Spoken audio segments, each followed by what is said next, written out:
నమస్కారం. ఘంటారావానికి స్వాగతం. ముందుగా ప్రధాన అంశాలు. ఇరాన్తో శాంతి ఒప్పందం ఖరారైందన్న ట్రంప్, సంతకమే మిగిలిందని ప్రకటన.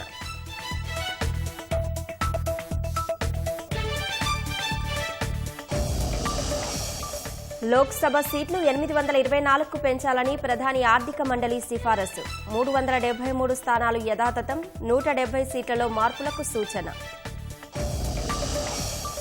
పేపర్ లీక్ వంటి అంశాలపై దేశవ్యాప్త ఉద్యమానికి సిద్ధమైన కాంగ్రెస్ 4-5 రోజుల్లో కార్యాచరణ ప్రకటిస్తామని వెల్లడి.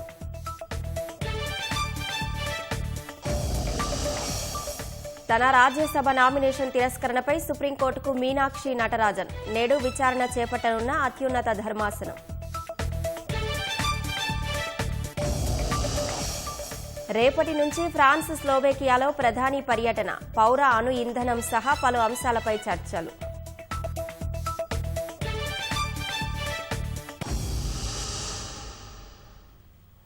ఇరాన్పై రాత్రివేళ భీకర దాడులు చేస్తామని హెచ్చరించిన అమెరికా అధ్యక్షుడు డొనాల్డ్ ట్రంప్ కొన్ని గంటల్లోనే మాట మార్చారు.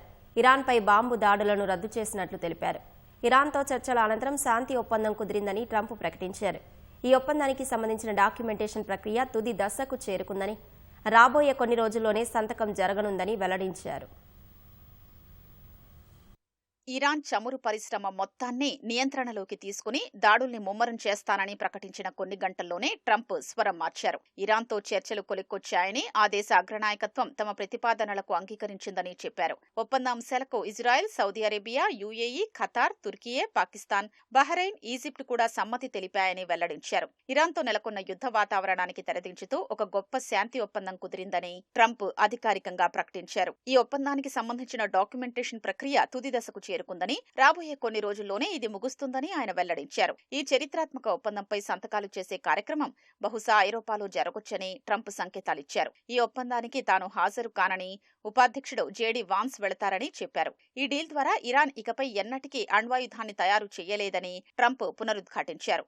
ఇరాన్తో కుదిరిన ఈ ఒప్పందం వల్ల అంతర్జాతీయ మార్కెట్లో చమురు ధరలు తగ్గుముఖం పడతాయని ట్రంప్ ఆశాభావం వ్యక్తం చేశారు. చమురు ధరలు తగ్గితే వాటితో పాటు మిగిలిన అన్ని వస్తువుల ధరలు కూడా తగ్గుతాయని, ఇది ప్రపంచ ఆర్థిక వ్యవస్థకు ఊరటనిస్తుందని పేర్కొన్నారు.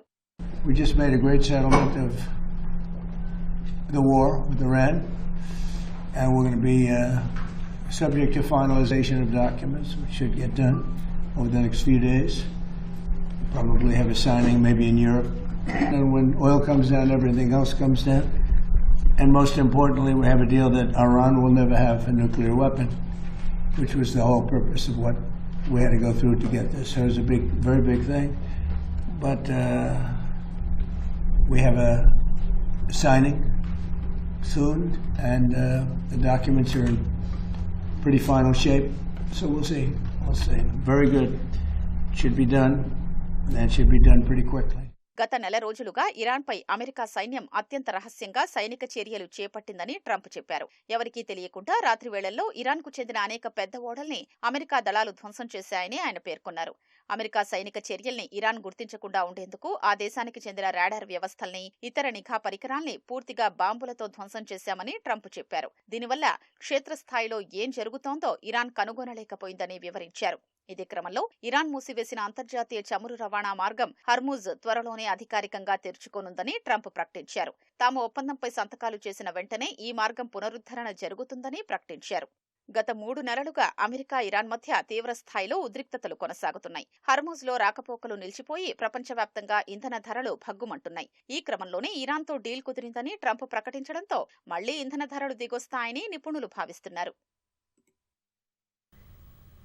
దేశంలో లోక్సభ స్థానాలను 824కు పెంచాలని ప్రధానమంత్రి ఆర్థిక సలహా మండలి సిఫారసు చేసింది. 170 స్థానాలను విభజించి మిగిలిన 373 సీట్లను యథాతథంగా ఉంచాలని సూచించింది. రాష్ట్రంలోని హైదరాబాద్, సికింద్రాబాద్, మల్కాజిగిరి, మెదక్లను 3గా, చేవెళ్లను 2 నియోజకవర్గాలుగా విభజించాలని పేర్కొంది. ఏపీలోని విశాఖ, రాజంపేట, కడప, నంద్యాల, అనంతపురం, కర్నూలును 3గా, మచిలీపట్నంను 2గా విభజించాలని సిఫారసు చేసింది. దేశంలో లోక్సభ నియోజకవర్గాల పెంపుపై ప్రధానమంత్రి ఆర్థిక సలహా మండలి పలు సిఫార్సులు చేసింది. డీలిమిటేషన్ బిల్లు సందర్భంగా నియోజకవర్గాల్ని 815గా విభజించే అవకాశం ఉందని కేంద్ర ప్రభుత్వం వెల్లడించగా, ఇప్పుడు ఆర్థిక సలహా మండలి మరిన్ని పెంచాలని సూచించింది. మొత్తం స్థానాన్ని 824కు పెంచాలని సిఫార్సు చేసింది. ప్రస్తుతం ఉన్న 543లో 373 నియోజకవర్గాల్ని యథాతథంగా ఉంచాలని, 59 స్థానాల్ని 2గా, 111 స్థానాల్ని 3 నియోజకవర్గాలుగా విభజించాలని సూచించింది. మొత్తంగా 170 స్థానాల్ని విభజిస్తే చాలని సూచించింది. ఇందుకోసం పట్టణ ఎస్సీ, ఎస్టీ మహిళల జనాభా, భాషా సమీకరణాలు, భాషా వైవిధ్యం, గత లోక్సభ ఎన్నికల్లో పోలింగ్ శాతాన్ని పరిగణలోకి తీసుకోవాలని ప్రతిపాదించింది. హైదరాబాద్, సికింద్రాబాద్, మల్కాజ్గిరి, మెదక్లను 3 నియోజకవర్గాలుగా, చేవెళ్లను 2 నియోజకవర్గాలుగా విభజించాలని సిఫార్సు చేసింది. ఏపీలోని రాజంపేట, కడప, నంద్యాల, కర్నూలు, అనంతపురం, విశాఖపట్నంలను 3గా, మచిలీపట్నం నియోజకవర్గాన్ని 2గా చెయ్యాలని సూచించింది.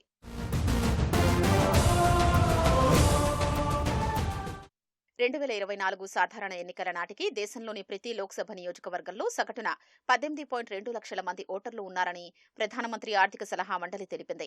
ఎన్నికల సమయంలో పెద్ద నియోజకవర్గాల్లో ఓటింగ్ శాతం తక్కువగా ఉంటోందని పేర్కొంది. 2009, 2014, 2019, 2024 ఎన్నికల్ని విశ్లేషిస్తే చిన్న నియోజకవర్గాల్లో ఎక్కువగా ఓటింగ్ జరుగుతోందని తెలిపింది. భవిష్యత్తులో ఓటింగ్ శాతాన్ని పెంచడానికి ఇప్పుడున్న 543 స్థానాల్ని 824కు పెంచాలని సూచించినట్లు పేర్కొంది. నియోజకవర్గాల్ని విభజించడం వల్ల ఓటింగ్ 2.32% పెరుగుతుందని వెల్లడించింది. ఈ సిఫార్సుల ప్రకారం నియోజకవర్గాల్ని విభజిస్తే ఆంధ్రప్రదేశ్లో 3.52%, తెలంగాణలో 6.55% ఓటింగ్ పెరిగే అవకాశం ఉందని ప్రధానమంత్రి ఆర్థిక సలహా మండలి పేర్కొంది.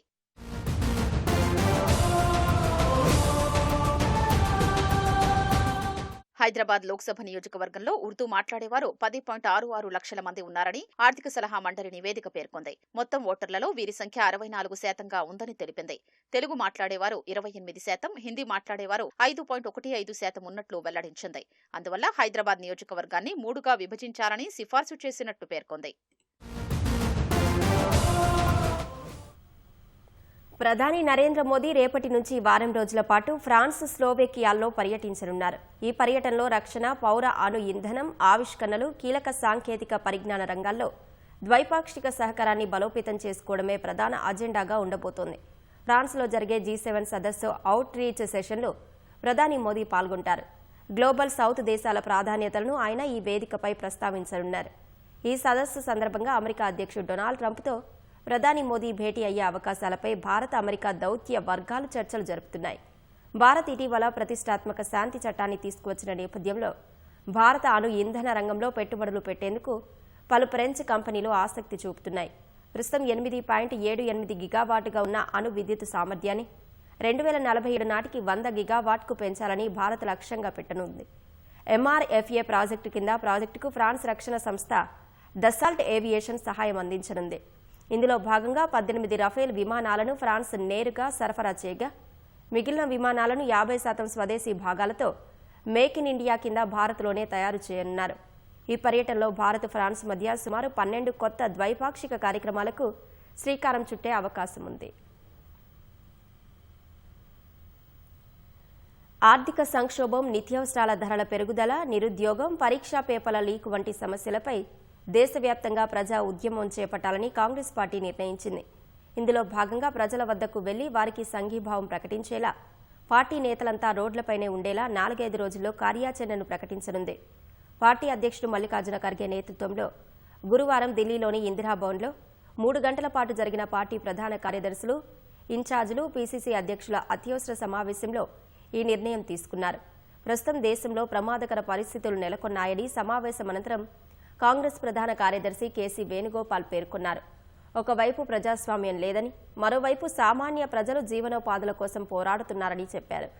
అందుకే దేశవ్యాప్తంగా ఉద్యమం చేపడతామని, మండల, జిల్లా, రాష్ట్ర స్థాయిలో ఆందోళన కార్యక్రమాలు నిర్వహిస్తామన్నారు. పంట మార్పిడి ద్వారా భూసారాన్ని కాపాడుకుంటూ అధిక దిగుబడులు సాధించవచ్చని మంత్రి సీతక్క అన్నారు. ములుగు జిల్లా గోవిందరావుపేటలో వ్యవసాయ శాఖ ఆధ్వర్యంలో నిర్వహించిన జిల్లా స్థాయి మెగా రైతు మేళాలో ముఖ్య అతిథిగా హాజరయ్యారు. శాస్త్రవేత్తలు, వ్యవసాయ శాఖ అధికారులు అందిస్తున్న సాంకేతిక సూచనలను సద్వినియోగం చేసుకోవాలని కోరారు. రసాయన ఎరువుల వినియోగాన్ని తగ్గించి సేంద్రియ వ్యవసాయాన్ని ప్రోత్సహించాలని సీతక్క అన్నారు. పంటను అత్యధికంగా పండించుకోవాలంటే పంట మార్పిడి జరగాలి. అదేవిధంగా ఎప్పుడు ఎరువుల మీదనే డిపెండ్ కాకుండా మనం ఒకప్పుడు గ్రామీణ ప్రాంతాలలో మన ఆవు పేడ మరి ఇతరత్ర ఇండ్లలో ఊడ్చుకున్నటువంటి అదంతా తీసుకెళ్ళి మనము వ్యవసాయ పొలాలలో పోసుకోవడము, అదేవిధంగా చెరువులలో మంచి మట్టిని కూడా తీసుకుపోయిపోతే అత్యధికంగా పంట వచ్చేది, దిగుబడి ఉండేది. ఈరోజు కేవలం మనము ఈ పెస్టిసైడ్స్ మీదనే డిపెండ్ అవ్వడంతో రకరకాల ఇబ్బందులు రైతులతో పాటు అవి తినడం మూలంగా కూడా మరి నష్టమే కాకుండా మరి పంట దిగుబడి తగ్గిపోవడము, భూసారం కూడా దెబ్బతింటా ఉంది. కాబట్టి సైంటిస్టులతోటి సంపూర్ణంగా అవగాహన కల్పించడం జరిగింది. ఈరోజు ఇంత ఎండలో కూడా పెద్ద ఎత్తున రైతులు వచ్చి పార్టిసిపేట్ చేయడం జరిగింది. ఇంకా కూడా మండల స్థాయిలో మా ముఖ్యమంత్రి రేవంత్ రెడ్డి గారు, అదేవిధంగా వ్యవసాయ శాఖ మంత్రులు తుమ్మల నాగేశ్వరరావు గారి ఆధ్వర్యంలో పెద్ద ఎత్తున రైతు సదస్సులు, రైతులకు మరి ఇన్పుట్స్ మన వ్యవసాయానికి యంత్రాలు సబ్సిడీ మీద, మరి రైతు భరోసా, రైతు మన బోనస్ ఇవన్నీ కూడా మనము అందిస్తూ రైతులకు అండగా ఉంటున్నది ఈ ప్రభుత్వం. ప్రభుత్వాలు వ్యవసాయాన్ని పరిశ్రమలాగా చూసినప్పుడే రైతాంగ సమస్యలకు పరిష్కారం లభిస్తుందని తెలంగాణ రక్షణ సేన పార్టీ అధ్యక్షురాలు కల్వకుంట్ల కవిత అన్నారు. నల్గొండ జిల్లాలోని మాడుగుల మండలం ఇందుగులలో పర్యటించారు. బత్తాయి తోటలను పరిశీలించి రైతులతో రౌండ్ టేబుల్ సమావేశం ఏర్పాటు చేశారు. తాలు తరుగు పేరిట 45 లక్షల టన్నుల ధాన్యాన్ని ప్రభుత్వం రైతుల నుంచి దోపిడీ చేసిందని కవిత విమర్శించారు. నల్గొండ జిల్లాకు చెందిన ఓ మంత్రి హైదరాబాద్ శివార్లో 200 ఎకరాల అసైన్డ్ భూమిని కొనిపెట్టుకున్నారని ఆరోపించిన ఆమె త్వరలోనే ఆధారాలు బయట పెడతానని స్పష్టం చేశారు.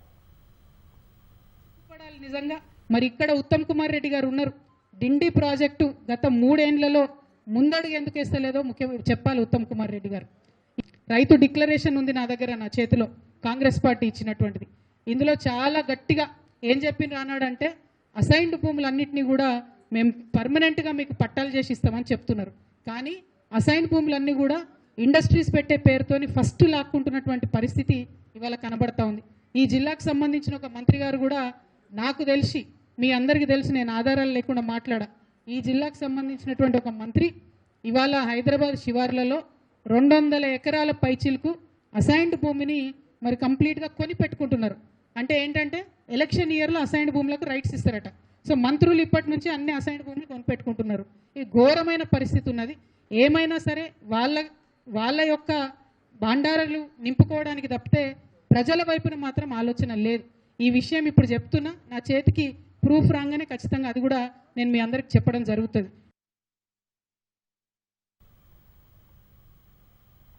ఫీజు రియంబర్స్మెంట్ ప్రభుత్వ సంక్షేమ పథకమా లేక ప్రైవేటు ఫైనాన్స్ పథకమా అని మాజీ మంత్రి బీఆర్ఎస్ నేత శ్రీనివాస్ గౌడ్ ప్రశ్నించారు.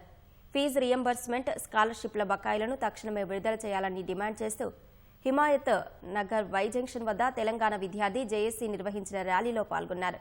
ప్రభుత్వం విడుదల చేసిన జీవో 8, 9 ప్రతులను చించి నిరసన వ్యక్తం చేశారు. రేవంత్ సర్కార్ నిర్ణయంతో రాష్ట్ర వ్యాప్తంగా సుమారు 14 లక్షల మంది విద్యార్థుల భవిష్యత్తు ప్రశ్నార్థకంగా మారిందని శ్రీనివాస్ గౌడ్ ఆందోళన వ్యక్తం చేశారు. విద్యార్థులకు మేము చదువు చెప్తాం, విద్యార్థులకు అది చేస్తాం, నిరుద్యోగులకు ఉద్యోగాలు ఇస్తాం, లేనిపోని మాటలు చెప్పి ఇవాళ పేద విద్యార్థులు, ఎస్సీలు కావచ్చు, ఎస్టీలు కావచ్చు, వికలాంగులు కావచ్చు, మైనార్టీలు కావచ్చు, ఓసీలో ఉన్నటువంటి పేదలు కావచ్చు, పేద విద్యార్థులు చదువుకోవడానికి అవకాశం లేకుండా పోతా ఉంది. దేశంలో ఎక్కడైనటువంటి వింత జీవోలు వచ్చినాయి. జనరల్గా ఎవరే కానీ కాలేజీలో అడ్మిషన్ తీసుకుంటే కాలేజ్ యాజమాన్యం చదివించాలా, ఫీజు రియంబర్స్మెంట్ కాలేజ్ యాజమాన్యం చెల్లించాలా. కానీ ఇలా జియో నెంబర్ 7 తీసుకొచ్చారు. జియో నెంబర్ 7ను తప్పు పట్టగానే మళ్ళీ దాన్ని విరమించి జియో నెంబర్ 8, జియో నెంబర్ 9 అని తెచ్చారు. ఎంత ఘోరం అంటే ఇలా ప్రైవేట్ కాలేజీలలో పనిచేసేటువంటి 2,50,000 మంది ప్రొఫెసర్లు, క్లర్కులు వాళ్ళ పిల్లలకు చదివించలేక తల్లాడుతూ ఉన్నారు. చీఫ్ ఇంజనీర్గా వాణిజ్య నౌకను నడిపే ఆయన 6 నెలలు డ్యూటీలో ఉంటూ మిగిలిన 6 నెలలు కుటుంబంతో, స్నేహితులతో ఎంతో సరదాగా గడిపేవారు. 10 రోజుల డ్యూటీకి అని కుటుంబానికి చెప్పి వెళ్లిన ఆయన అనుకోకుండా కొనసాగాల్సి వచ్చింది. అదే ఆయన పాలిట శాపంగా మారింది.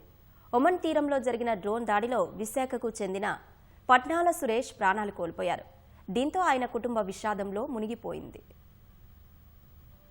విశాఖ నగరం శ్రీహరిపురంలోని శ్రీనివాస్ నగర్ కు చెందిన మెరైన్ ఇంజనీర్ పట్నాల సురేష్ కు భార్య భార్గవితో పాటు 9, 6వ తరగతి చదువుతున్న 2 కుమారులు ఉన్నారు. ఈ రోజుల్లో ఒకరిద్దరు పిల్లలను పెంచడమే కష్టంగా మారిన తరుణంలో తన సోదరి కుమార్తెలను కూడా చేరదీసి మొత్తం 4 పిల్లల బాధ్యతను భుజాన వేసుకున్న గొప్ప వ్యక్తిత్వం సురేష్ ది.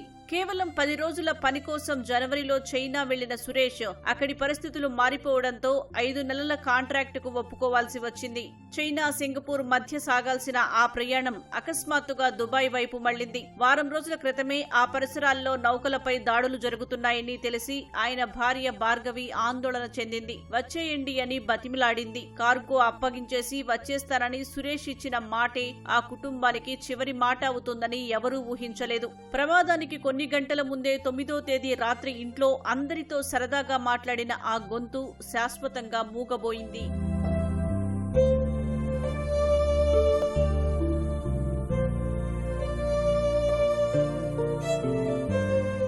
ఒమన్ తీరంలో నౌకపై డ్రోన్ దాడి జరిగిందని, 3 గల్లంతయ్యారని సురేష్ కుటుంబ సభ్యులకు గురువారం సమాచారం వచ్చింది. సముద్రంలో దూకేసి అయినా ఆయన ప్రాణాలు కాపాడుకుని ఉంటారని ఆశపడ్డారు. కానీ గురువారం మధ్యాహ్నం మృతదేహం దొరికిందని సమాచారం అందించారు. దీంతో కుటుంబం అంతా విషాదంలో మునిగిపోయింది. భౌతిక కాయాన్ని వీలైనంత త్వరగా విశాఖకు తీసుకురావాలని ఆయన భార్య భార్గవి కోరారు. తన పిల్లల చదువు కోసం ప్రభుత్వం ఆర్థికంగా ఆదుకోవాలని విజ్ఞప్తి చేశారు. Last call I spoke to him on 9th night around 8:30. That was his last call. He is working since 4 months. From January ending he joined. Actually he went for only 10 days contract.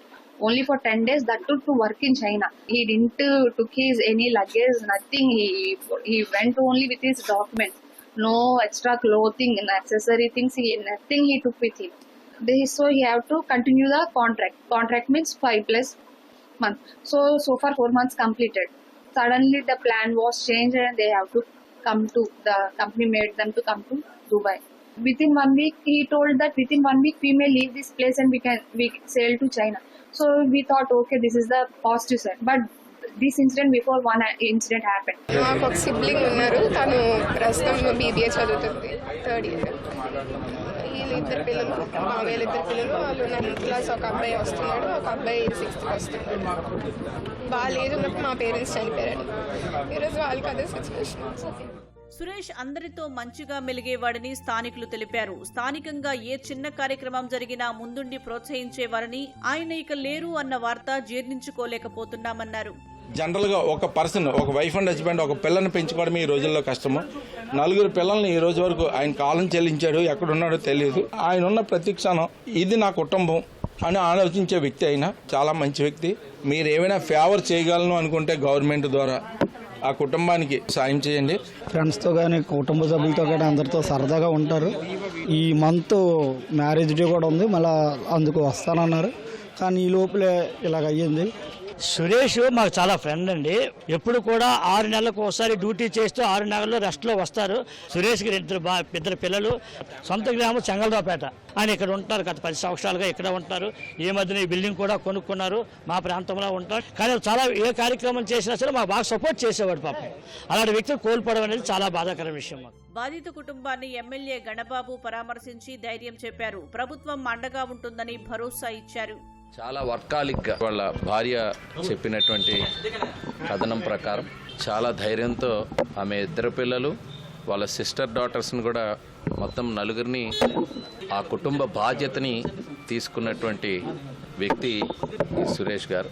ఏది ఏమైనా ఇది పెద్ద loss ఆ కుటుంబానికి. దేశానికి కూడా ఒక మంచి మెరైన్ చీఫ్ ఇంజనీర్గా రాణిస్తూ గ్లోబల్గా ఒక గుర్తింపు పొందినటువంటి వ్యక్తి దూరం అవడం కూడా బాధాకరం. ఆ కుటుంబాన్ని నా ప్రగాఢ సానుభూతి.